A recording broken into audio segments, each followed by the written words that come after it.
Olá, seja bem-vindo ao meu canal, eu sou o Felipe e hoje a gente está fazendo uma coisa um pouco diferente aqui. Eu tô com o Rafa e a Fê Carrilho. Eles foram um tempo como missionários na Espanha, correto? Isso. Foram missionários na Espanha, eu vou bater um papo aqui com eles, fazer algumas perguntas que provavelmente talvez você se pergunte como missionário, ou você que está querendo ser missionário, está se perguntando aí para ir para o campo, e com certeza a história deles vai ter muito para agregar e ajudar vocês, é por isso que eu tô aqui com eles, tá? Mas antes da gente entrar no nosso assunto, eu quero que eles façam um jabá, porque eles também têm um canal no YouTube que é super bacana, super legal. Então fala aí sobre o seu canal, o que vocês falam nesse canal, como que é? Bom, o nosso canal chama Vlog dos Nenos, a gente fala de tudo. Peraí, o que é Neno? Então, Nenos é como a gente se chama, tá. por isso chama Vlog dos Nenos. É um nome bem criativo, incrível. Nome super adulto, assim. A gente fala de tudo, né? A gente fala um pouco sobre relacionamento, a gente fala às vezes sobre viagens que a gente fez, a gente fala sobre a nossa rotina. Varia um pouquinho, às vezes a gente fala sobre assuntos mais sérios, sobre família. Sobre as coisas que a gente acredita, de tudo, assim, a gente não escolheu um tema. Vai de acordo com o que a gente sente de falar com as pessoas. Legal. E esse fundo aqui tem relação alguma com a história de vocês? Tem um pouco assim, da gente tem coisas de viagem, as coisas que a gente gosta de fazer à mão, esse aqui eu fiz, o Rafael fez. Minhas plantas. Tem as plantinhas do Rafa. Fala bastante da gente, eu acho, isso aqui. Legal. E, bom, vamos lá. Perguntas, tá? Tá. Conta um pouquinho da história de vocês, desse processo aí, antes de, abre aspas, virar missionário, porque a ideia de missionário é aquela pessoa que faz as malas e vai, né? Mas, por isso que eu botei aspas, porque não necessariamente é isso. Mas conta um pouquinho dessa história, desse processo, antes de vocês irem pra Espanha. Como que foi? Eu, desde pequeno, sempre fui muito envolvido com King's Kids, da Jocum. Legal, sei. Aí eu ia sempre em campanhas, meus pais sempre fomentaram muito isso, porque eles sempre tiveram um chamado missionário, então eles sempre quiseram fomentar muito isso em mim e na minha irmã. Eu fui com meus pais pro Chile, a gente ficou 2 anos lá como missionários, e eu vi que era algo pra mim, porque antes eu tinha muito essa ideia, acho que eu sou só o filho do missionário, né, algo dos meus pais. Mas lá no Chile eu percebi que era algo meu, aí eu decidi ter uma outra experiência sozinho na África do Sul, que aí foi onde fortaleceu mais, falou, cara, é isso que Deus quer. Você ficou sozinho lá na África do Sul? Eu fiquei ajudando uma família de missionários lá, então eu fui pra ajudar eles, trabalhei bastante com a Jocum também. Quanto tempo foi isso? Foram 4 meses. Foi um pouquinho antes da Copa do Mundo e depois durante a Copa do Mundo, que a gente fez um trabalho evangelístico lá. E isso só confirmou mais. Então todo esse processo de desde pequenininho, depois na adolescência, a escolha da minha faculdade já foi pensando, que eu me formei em Educação Física, e eu já fiz pensando no que seria mais útil no campo missionário, o que eu poderia fazer de uma forma diferente, né? Não ser o típico missionário que faz missiologia, teologia e vai implantar uma igreja, mas outras ferramentas também. E que só foram coisas que foram agregando e confirmando um chamado que Deus já tinha pra mim desde que eu nasci. E você, Fê? Então, eu também cresci no lar cristão, e meu envolvimento com missões sempre foi na igreja também, com trabalho social, eu fazia parte dos vocacionados da igreja, aí depois eu tive experiências antes de conhecer o Rafael, né? Fui um tempo pro Paraguai, fiquei no barco, fiquei uma semana trabalhando com povos ribeirinhos, King's Kids também, assim, sempre tive experiências mini missionárias, assim, né? Mini experiências missionárias, né? Em viagens, King's Kids, viagem da igreja e tal. Depois a gente namorando, a gente foi junto pro Egito, a gente ficou lá, acho que 2 semanas. Foram 10 dias. Fazendo trabalho no lixão, com um missionário, inclusive, da nossa igreja, que tá lá. E depois, casados, a gente sempre quis ter... aí também solteira, eu também tive uma experiência na Inglaterra, não missionária, mas eu morei 1 ano na Inglaterra, então pude aprender o inglês, morar sozinha, estar em outra cultura. Então acho que foi um conjunto de coisas que foi me levando à decisão de ser missionária a tempo integral. Mas como casal, depois de casado, a gente decidiu que a gente iria casar e ter uma experiência fora como casal. Sempre tivemos, como eu tive experiências pessoais com missões, o Rafael também, quando a gente se juntou, era meio óbvio que a gente como casal também queria... A gente tinha o mesmo propósito, né? Que a gente iria querer ser missionário juntos. E então a gente decidiu que antes da gente ir para missões, a gente queria estudar, né? O Rafael sempre teve desejo de fazer um mestrado. E por isso nós fomos para a Espanha, por conta do mestrado dele. Então nós fomos para estudar, para conhecer como seria nós dois vivendo fora juntos, em outra cultura, né? A gente já tinha inglês, mas também queria aprender o espanhol. O Rafael já tinha espanhol porque morou no Chile, eu não tinha ainda o espanhol. Então a gente foi para aprender outro idioma, entendendo que isso é mais uma porta de entrada para outros países e tudo mais.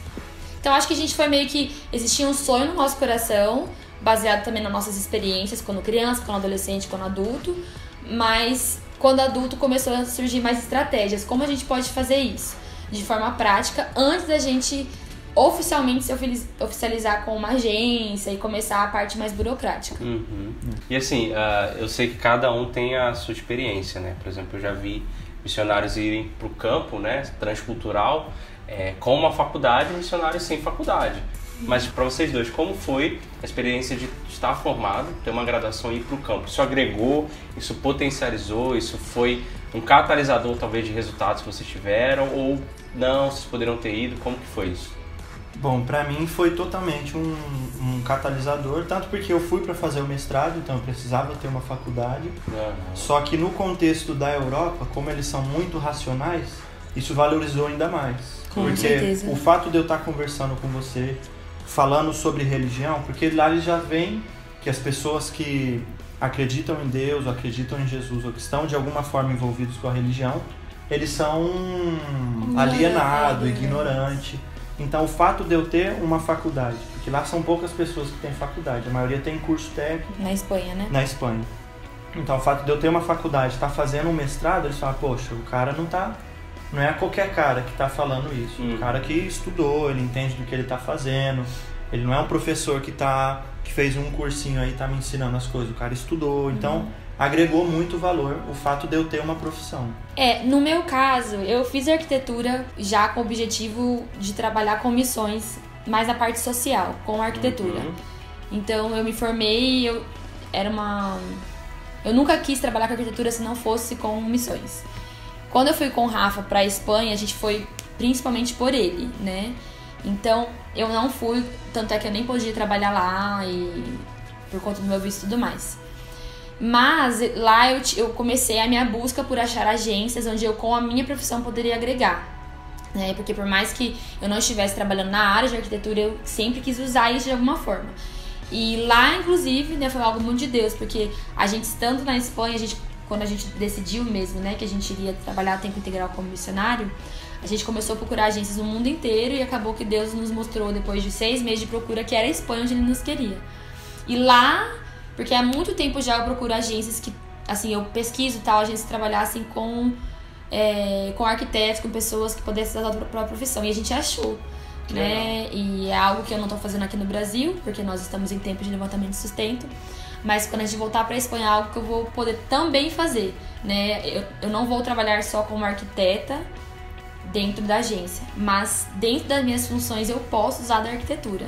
E isso é uma coisa que eu gosto muito também, que não é uma coisa engessada, né? Que eu, por exemplo, no caso do Rafael, ele tá indo para trabalhar com esporte e ele gosta muito disso. Mas eu gosto de trabalhar com várias coisas. Então, dentro da nossa agência, eu posso estar como arquiteta, mas eu posso estar com as redes sociais, eu posso estar apoiando o projeto de esporte, eu posso estar com várias coisas. Por exemplo, o tempo que eu estive na Espanha, eu não usei da minha profissão. Então, na verdade, sim. Porque na igreja eu trabalhei muito com a parte de decoração de palco, cenário e tudo mais. Essa faculdade me ajudou muito. Mas, em geral, como o Rafael falou, na Espanha, o fato de eu falar que eu sou cristã e que eu tenho uma faculdade, o peso é totalmente diferente. A conversa muda, né? A gente lá com o pessoal da academia, lá onde o Rafael trabalhava, a nossa conversa com eles, quando eu falava, sou arquiteta. É diferente aqui no Brasil, as pessoas não... Todo mundo tem faculdade, né? Mas lá não, então você ganha um crédito a mais. Você ganha um crédito a mais. Então essa pessoa, ela sabe um pouco mais daquilo que ela tá falando. Então eu acho que no nosso caso, só ajudou. A nossa formação só ajudou. Sim, e eu acho também, assim, que hoje em dia, pro missionário, é muito difícil quando você não tem uma profissão. Acho que tanto de entrada por um país, porque tem muito hoje em dia do business as mission, que você vai para algum campo para implantar uma empresa ou para fazer alguma coisa assim. E quando você só tem um curso de teologia ou missiologia, ou quando você não tem nada, é como se você não tivesse muitas ferramentas para poder usar. E quando você já tem uma profissão, você tem uma formação, você tem outros cursos, só agrega mais ferramentas que você vai poder usar. Não necessariamente que você já vai chegar usando da sua profissão, mas é uma ferramenta a mais. Se precisar, eu tenho isso daqui, eu tenho isso daqui também. Então acho que as possibilidades que Deus tem de te usar são muito maiores. Né? Que legal. Isso me lembra muito o Paulo, né? Que tinha a profissão dele e era missionário, que era o criador de tendas, né? Ele fabricava tendas. E aí quando não tinha sustento missionário, ele ia pra fabricar tenda e se mantinha na missão. Isso é muito legal. Realmente faz toda a diferença. E assim, como que foi esse processo, né? Vocês passaram quanto tempo na Espanha? 1 ano e meio. 1 ano e meio. Como foi esse processo? Né? Vocês casaram aqui e aí vocês foram pra Espanha logo depois. Ficou 1 ano e meio aqui no Brasil, nos preparando, né, procurando mestrado, o processo de passar no mestrado. Como que foi esse 1 ano e meio aí, em relação a tudo que vocês passaram, mas principalmente em relação a sustento, né? Lá na Espanha? Não, de se preparando. Vocês tiveram mantenedores enquanto vocês estavam lá? Zero? Porque nós não fomos como missionários, a gente foi por causa do mestrado. Por causa do mestrado do Rafael. Então nós fomos com dinheiro. A gente, nesse 1 ano e meio, se preparou financeiramente para passar um tempo lá, só que a gente tinha certeza que chegando lá, por conta da formação do Rafa, ele conseguiria emprego muito rápido. Então o sustento de vocês foi o emprego que o Rafa conseguiu lá. Mas a gente ficou 6 meses sem emprego, nós levamos dinheiro para 3 meses. Então a gente ficou esses outros 3 meses sem dinheiro. Na total dependência de Deus. E da igreja local de lá, que nos abraçou super, assim. Na verdade é muito louco, porque Deus ele fez um processo muito inverso assim com a gente, né? Nós sempre soubemos que a gente ia ser missionário. Mas lá na Espanha a gente foi com uma ideia, aí essa ideia virou do avesso, e aí Deus nos fez passar um tempo de total dependência dele, assim, de coisas milagrosas acontecerem na nossa vida financeira, onde a gente teve uma experiência de entregar a nossa vida financeira a Deus.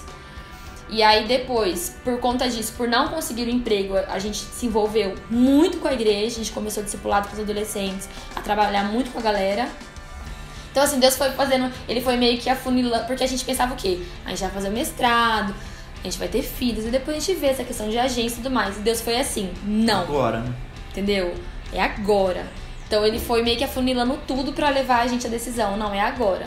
Então nós não estivemos... Aí depois que o Rafael conseguiu o emprego, né? Nesses 3 meses a gente viveu milagrosamente, caía maná do céu. Era tipo isso, assim. Faltava cobertor, apareceu alguém com cobertor. Faltava almoço, apareceu alguém com almoço. Foi uma experiência... Nosso relacionamento com Deus super aprofundou. Eu acho que a gente viveu um intensivo, assim. Eu acho que na nossa cabeça ia demorar talvez uns 2, 3 anos pra gente se preparar, terminar e vir a ser missionário. Só que eu acho que Deus falou, cara, eu preciso de vocês agora. Então 3 meses, 6 meses, ele deu um boom, assim, de aprendizado, de coisas, assim, vivências que a gente teve que passar, de passar como perrengue, casal, como casal, fortalecer muitas coisas, porque a urgência de Deus era muito grande, né? Ah, que legal, hein? Aí depois a gente começou a viver normal com o trabalho do Rafael. Deu uma tranquilizada. Só que nisso a gente foi se conectando com muitos missionários lá. Assim, as coisas foram muito... Não houve forçação de barra de nenhum lado, assim. Deus foi muito perfeito no direcionamento das nossas conexões. As coisas foram acontecendo, assim, sabe? As portas realmente foram abrindo pra gente entender que aquele era o momento. Mas esse 1 ano e meio na Espanha foi essencial, tanto pra gente viver na dependência de Deus financeira, como a gente entrar de cabeça na cultura. Né? A gente se envolveu muito com as pessoas de lá. O Rafael, como professor na academia, ele fez muito relacionamento com as pessoas de lá. Então a gente vivenciou muito a Espanha, assim, a nossa região que é Málaga, né? A gente teve uma experiência muito forte e tendo uma vivência lá, que a gente entendeu a necessidade das pessoas de lá. Né, que a nossa visão sempre foi missões. Certeza, África, Egito, a gente sempre teve essa visão, o que também faz parte de missões. Mas a gente vive, por exemplo, a gente discipulando os adolescentes, pra gente foi algo desesperador. No sentido assim, meu Deus, as pessoas aqui precisam de Deus, urgente. Então por que a gente tá com nossos olhos tão fixos lá fora, né? Pra onde o Senhor quer, pra onde a gente tem que ir, Deus aqui. E por isso até que a gente escolheu pela Espanha, pela nossa vivência intensa naquele lugar. 0 mantenedores, foi dependência de Deus, e depois com os próprios recursos que vocês levantavam lá com o trabalho. Tem bastante oferta da galera da igreja de lá, outros missionários lá também, que sempre apoiam. E teve pessoas aqui do Brasil, assim, que mandavam. A gente não comentava nada, não falava nada. E aí, do nada, aparecia um dinheiro na nossa conta. A gente, às vezes, não sabia, depois descobria quem que era, que a pessoa orando sentiu de Deus que era para mandar. E era um dinheiro que a gente estava precisando e coisas muito sobrenaturais, assim, que acho que a gente só passou por estar na dependência de Deus. Quando a gente depende da gente mesmo, não, eu tenho meu trabalho, eu tenho meu sustento, então eu não preciso de Deus, né? De certa forma, a gente meio que pensa assim. Só que a partir do momento que a gente está na dependência de Deus, não é que a gente vai passar perrengue, que vai ser penoso, que vai ser ruim. Descansa. Mas a gente descansa e a gente vivencia coisas sobrenaturais. E é muito gostoso. Né? É mesmo. O processo desse 1 ano e meio, quando vocês estavam lá, vocês tinham alguma estratégia de divulgação? Vocês usavam algum meio de divulgação para as pessoas? Ou simplesmente tá tranquilo aqui, a gente vai continuar o nosso trabalho? Vocês tinham alguma coisa nesse sentido, assim, ou não? Não muito, assim, a gente... Não nada, na verdade, né? Porque nós não estávamos como missionários, o Rafael estava fazendo o mestrado dele. Depois que a gente foi afunilando mais, escolhendo a agência missionária e dando mais certo, a gente começou a ser um pouquinho mais estratégico. E aí, antes da gente voltar para o Brasil, então, depois que a gente escolheu a agência missionária, a gente começou a ser um pouquinho mais intencional. Mas a gente não sabia muito o que fazer, como fazer. Então a gente só montou uma lista de algumas pessoas mais próximas para estarem orando pela gente, mas não uma estratégia, assim, a gente não tinha uma estratégia. Nós montamos estratégias quando a gente decidiu por ser missionários e voltamos pro Brasil, a gente começou com as estratégias, né? A gente entrou na agência missionária. Durante o tempo da Espanha foi mestrado do Rafael, a gente fechou um ciclo. Viemos para estudar, até para ficar bem claro isso para as pessoas. Nós viemos estudar, nós vamos terminar o estudo e depois já começar como missionário. A gente não veio estudar e no meio do estudo, gente, ajuda a gente a continuar o estudo. Né? Não, a gente veio, a gente se propôs, a gente vai conseguir trabalhar, vamos terminar isso, fechar esse ciclo. Agora como missionários a gente então vai voltar pro Brasil, porque é o nosso país, é onde a gente vai ter nossos mantenedores. E por isso a gente voltou pro Brasil, porque a nossa agência ela é internacional, mas nós somos filiados à agência na Espanha. Mas, burocraticamente, a gente precisa entrar pela agência no Brasil. Por isso a gente voltou pro Brasil. Voltando pro Brasil, a gente fez o curso de entrada de missionários. E lá eles nos ensinam estratégias. Foi aí que a gente começou com estratégias mais de carta de oração, de vídeo, de planilha e tudo mais, né? Que a gente teve esse apoio, teve mentores, isso tudo, e é nesse processo que a gente tá. Então, agora nós estamos nesse momento de estratégia. Né? A gente vai fazer 1 ano que a gente tá no Brasil, o nosso plano é voltar ao final desse ano, e aí rolam várias estratégias nisso tudo, né? De falar com a igreja, de falar com pessoas, de planilhas e tudo mais. O que é uma parte que eu gosto muito, inclusive. Essa parte de planejamento e tal. Então vocês pretendem, no final desse ano, 2019, voltar para a Espanha? Se Deus quiser, porque lá o ano letivo começa em setembro. E a nossa ideia é estar lá para o início de um novo ano letivo, que seria em setembro. Mas isso depende de vários fatores. Entendi. Então vocês estão nesse processo para retornar lá e dessa vez irem de fato como missionários. Isso, agora sim, como missionários. 100% integral. Entendi. E aí vocês vão depender de mantenedores lá. E esse processo, como tem sido de levantar mantenedores, de estratégia, de tudo? É maravilhoso. É facinho, cara. A gente pede, a pessoa fala, quanto você quer? Fechou, vambora. Fechou, durante 1 ano, 2 anos, conta comigo, né? Eu acho que a gente vivenciou 2 lados, assim. Os dois, tanto de pessoas que a gente esperava muito que a pessoa iria nos apoiar, porque a nossa agência ela deu uma ideia, assim, ó, faz uma lista, coloca todo mundo aí e começa pelas pessoas que você acha que vai ser mais provável de te apoiar. A gente, beleza, vamos lá, a gente fez isso. Aí a gente começou a ir nessas pessoas, só que a gente acabou se frustrando um pouco, porque a gente esperava que aquela pessoa ia entender e iria nos apoiar e não rolou. Mas aí Deus nos mostrou um outro lado, porque hoje em dia os mantenedores que a gente tem são todas pessoas que não estavam na nossa lista. Alguns a gente não conhecia. Nem conhecia. Outros a gente nunca viu na vida, mas eram pessoas que não estavam na nossa lista. Entendeu? Então Deus nos surpreendeu muito com isso. Na verdade, eu acho que a maior dificuldade é a gente ter mantenedores enquanto estamos no Brasil. As pessoas não entendem que o tempo que a gente está no Brasil, a gente precisa levantar pra gente poder voltar. E as pessoas pensam, então quando você voltar a gente apoia.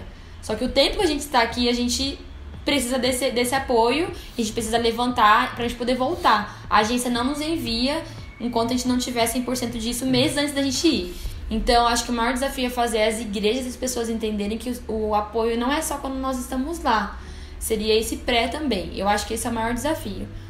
E a segunda coisa é o que a gente estava conversando antes, né? Desse estereótipo do missionário. Quando a gente decidiu ser missionário a tempo integral, a primeira coisa que eu pensei foi como a gente vai conseguir apoio das pessoas, a gente não tendo o estereótipo do missionário. Qual que é o estereótipo do missionário? O que eu acho que é o que a gente encontrou muito fora do Brasil, né? São pessoas mais velhas, né? Que a gente... Tem que ter uma cara sofrida? É, uma coisa mais sofrida. O campo, quando você pensa em campo missionário, você pensa em África, em China, Nós fazemos isso também, né? Ásia também um pouco. E sim. E é estereótipo de roupa, de tudo. Então eu pensei, como a gente vai bater na porta das igrejas e as pessoas entenderem que nosso trabalho é sério. Acho que esse também foi um desafio. Então, são várias coisas são várias barreiras a serem quebradas, né? As pessoas entenderem que a gente tá no Brasil para ter sustento, a gente não tem cara de missionário, mas isso não quer dizer que nós não somos.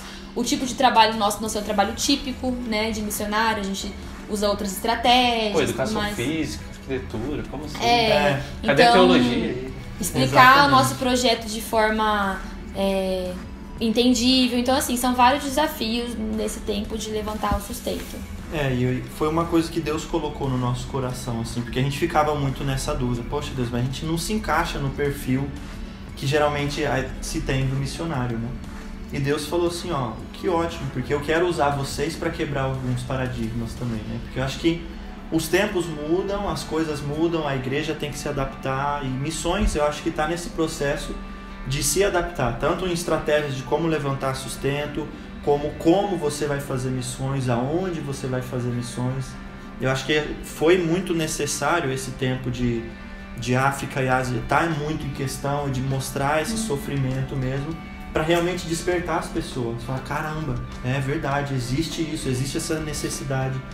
Só que eu acho que hoje em dia, além de continuar existindo isso, que lógico, precisa existir, eu acho que Deus tem mostrado novas estratégias de falar, ó, eu preciso de jovens lá na frente também.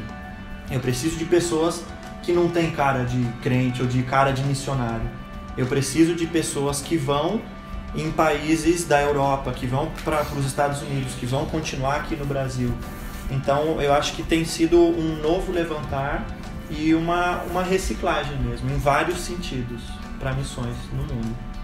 E como que vocês estão vendo essa questão do digital, dessas novas formas de comunicação? A gente entra em rede social, site, como que isso consegue agregar ou atrapalhar esse processo? Eu acho que pode agregar, sim.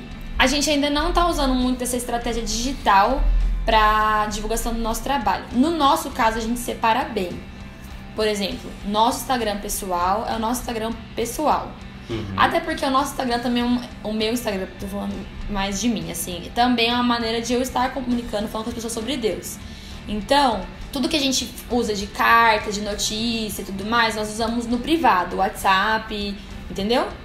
Aquilo que é público, nós não falamos sobre isso abertamente por vários motivos. Mas, então, assim, eu acho que pode agregar, mas ainda a gente não usou 100% do não potencial. Não 100% disso, mas, por exemplo, já perguntei pra mantenedores nossos como que é pra você acompanhar, por exemplo, meu Instagram, porque meu Instagram não fica assim, oi, gente, tudo bem? Tudo aqui evangelizando uma pessoa. Não é assim. É o nosso dia a dia. E isso mostra também os nossos defeitos, a nossa vida normal, né? E eu tava preocupada, eu falei, cara, será que isso, tipo, afasta os nossos mantenedores? Tipo, nossa, como assim? Estão tendo férias? Nossa, como assim? Eles foram no cinema. Sabe, assim, eu pensava, será que isso vai atrapalhar? Então eu comecei a perguntar para pessoas que nos apoiavam financeiramente. E eles falaram que não, que pelo contrário, traz uma proximidade, eles veem que a nossa vida é real. Nós não somos escravos de esconder a nossa vida, porque eu vejo que isso acontece muito na vida dos missionários. Que eles precisam esconder. Eles ficam refém dos mantenedores. E eles precisam esconder porque eles educam os mantenedores a pensar que a vida deles é uma vida irreal, né? Que é uma vida sofrida. Não só sofrida, mas também não aproveita a família, que não aproveita o momento de lazer. Quando isso existe. Sim. Isso existe na vida de todo mundo. E tem que existir, senão a pessoa vai ficar maluca, né? Então eu falei, cara, eu tenho duas escolhas. Ou eu paro, porque eu sou muito da rede social. Ou eu paro e não posto mais nada de uma pessoa reservada, que não tem nada a ver comigo. Ou eu viro um refém da rede social. Uso, mas pra mostrar o quão maravilhoso está sendo. Ou aqui falando com o mantenedor, fazendo planilhas e tal. E viro um escravo da rede social. Então eu acho que a nossa decisão foi fazer isso de forma natural. Quando a gente quer falar sobre o nosso trabalho, sobre o que Deus está fazendo, a gente fala. quando a gente quer mostrar do nosso dia a dia, das nossas coisas como casal, dos nossos amigos, a gente também mostra, isso vira uma coisa mais natural. Mas profissionalmente, dentro de missões, a gente usa a rede social mais o privado mesmo, que é onde a gente manda vídeo, onde a gente manda as cartas, a gente capricha nas cartas, nas fotos e tudo mais, mas isso nós não usamos do público, a gente manda para pessoas específicas da nossa lista. As pessoas que estão no nosso Instagram, elas não têm acesso a isso. Os nossos amigos, as pessoas que nos conhecem de verdade têm. Ou as pessoas que têm interesse, a gente manda no WhatsApp. E eu acho que também tem muito a ver com o público, né? Porque hoje em dia, o nosso público de mantenedores, de pessoas que a gente quer com a gente, igrejas que a gente quer que caminhem com a gente, que seja da nossa equipe, são pessoas que são ativas nas mídias sociais. Eu acho que é diferente, por exemplo, se a gente tivesse outro perfil, porque as redes sociais têm a ver com o nosso perfil. Se a gente fosse, talvez, mais offline, assim, talvez a gente não usaria tanto e a gente ia funcionar mais por e-mail, por carta. Então eu acho que as estratégias dependem muito do seu público, do seu perfil. E a gente se encaixa muito nesse perfil, e o nosso público também, de mídias sociais. E assim, vocês falaram muito dessa questão financeira, né? Eu estava até conversando com a Mari, né, outro dia, eu falo, se a gente for pensar friamente, não tem nada que prende a gente. A primeira coisa que a gente pensa é isso, né? Mas como eu vou me sustentar, como vai ser lá? Mas se a gente pensar friamente, se a gente vender tudo aqui e ir para missões, cara, não tem nada que prenda, né? A não ser coisas que a gente olha e fala, mas eu tenho um emprego. Aí quando a gente vê a gente está preso à estabilidade, né? É isso que a gente fica preso. O que vocês poderiam falar agora como mensagem, pode até olhar para a câmera se quiser, em relação a aquelas pessoas que estão com essa motivação, entenderam que desejam fazer isso, às vezes nem sair do país, sabe? Às vezes viver integral em algum projeto social, aqui dentro mesmo do Brasil, em algum outro estado, ou querem sair do país, mas ainda estão com essa coisa de, caramba, mas e como vai ser? Principalmente com esse medo, né? Você diz de deixar a profissão? Ou não de deixar a profissão, a pessoa quer se lançar totalmente, como, abre aspas, ser missionário, mas elas ainda estão assim, com alguns receios em relação ao sustento, em relação a como vai ser. O que vocês poderiam falar baseado nas experiências que vocês viveram de dependência, que foi, sim, acho que transformou a vida de vocês e comprovou que, na verdade, Deus ele sustenta aqueles que estão na missão dele, né? O que vocês poderiam falar para essas pessoas que estão nessa dúvida aí? Eu acho que o primeiro passo prático é conversar como missionários. É muito importante a gente conversar com as pessoas que estão vivendo isso há um tempo, né? Você diz se encorajar a partir das histórias deles. Se encorajar, ouvir, saber a realidade, saber ouvir testemunho, né? Se encorajar e também tomar banho de água fria. Isso nos ajuda a tomar uma decisão mais sensata. Eu acho que a segunda coisa seria você buscar uma agência missionária. A gente é bem a favor disso, né? De você...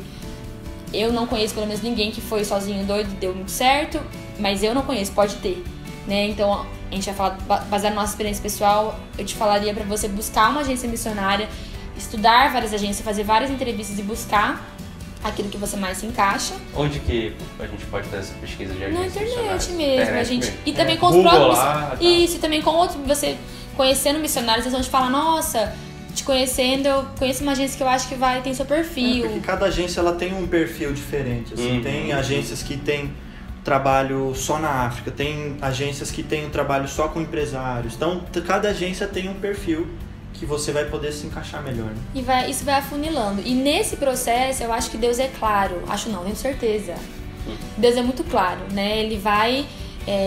Nesse processo de conversar, de pesquisar, né, de tempo de oração, logicamente, Deus ele vai te direcionando, porque quando a gente decidiu, a gente falou, o que a gente faz? E a gente teve missionários que nos ajudaram nisso, tipo, conversa com missionários, busquem agências, e aí, não é nem que você se lança no escuro, a gente não se lançou no escuro, a gente conversou com pessoas, é que nem uma profissão, né? A gente vai buscando, conversando, a gente se juntou a uma agência, e a agência vai nos auxiliando. E nesse processo Deus vai fazendo muitas coisas. Então eu acho que é um bicho de 7 cabeças muito menor do que parece. Quando eu penso, por exemplo, lá quando a gente decidiu 1 ano e meio atrás, se eu fosse pensar o que a gente teria que fazer nos próximos 5 anos, eu iria desesperar. Então eu pensei, qual é o próximo passo? Conversar com as pessoas. Procurar uma agência, voltar pro Brasil, levantar assistente. Então é um passo de cada vez, não se desespere. Deus vai te confirmar, Ele vai te direcionar e você vai dar um passo de cada vez. Você não vai ser chamado em fevereiro e em março você vai começar missões de forma integral. Isso não vai acontecer. É um processo longo, é um processo. Então tem que ter paciência, mas tá tudo certo no final. E nós estamos nesse processo. A gente decidiu em julho, vai fazer 2 anos. E nós ainda não voltamos pro campo, né? A tempo integral. Estamos fazendo missões aqui, com a nossa ferramenta, com o Instagram, com o Total Fit, na igreja. A gente vai dando um jeito. A nossa vida, missão integral o tempo inteiro. Independente de estar lá onde a gente tá fazendo missões. E eu acho que Deus usa aquilo que a gente tem. Porque às vezes a gente fica pensando, eu preciso ser missionário, então vou ter que ter isso, vou ter que fazer isso, vou ter que estudar aquilo. A gente começa a pensar em várias coisas que fala, cara, impossível, vou ter que largar tudo, deixar tudo e ir para o fim do mundo. Não, Deus quer usar o que a gente tem. Então, Ele pode usar a sua profissão, Ele pode usar o local que você está, os seus gostos pessoais, a sua aparência física. Deus vai usar tudo isso. E uma frase assim que acho que marcou muito a nossa vida, que eu ouvi uma vez e falei, cara, é isso. É que o Deus que chama é o Deus que supre. Então, se Ele nos chamou, Ele vai suprir as necessidades, Ele vai nos capacitar e não vai faltar nada. Então, vá. Bom, gente, a gente estava aqui nesse papo com o Rafa e a Fê, né? Eles falaram um pouquinho da história deles. Se vocês quiserem saber mais informações, tanto Instagram, site, Facebook, não sei, qualquer coisa, tem aqui embaixo na descrição para vocês saberem mais. Sigam ele nas redes sociais, principalmente a Fê, que tá sempre publicando várias coisas engraçadas. É? Não Sigam a Fernanda, não tô sabendo. É o melhor entretenimento. É super entretenimento, é bem legal. E você ainda aprende sobre decoração, sobre essas coisas assim, que é bem bacana. Aí aprende também como fazer viagens baratas, né? Isso verdade. É super a Fernanda manda bem. Então tá aí na descrição se vocês querem saber mais. Então espero que vocês tenham gostado desse estilo de vídeo, que é um pouco diferente. Se gostou, comenta aí, fala alguma coisa e tal. E entra no canal deles. Como que é o canal de vocês? youtube.com/Vlog dos Nenos. Nenos com N de navio, né? Não é Nemos. Não é menos também. Então é isso, gente. Beleza? Falou, até a próxima. Tchau.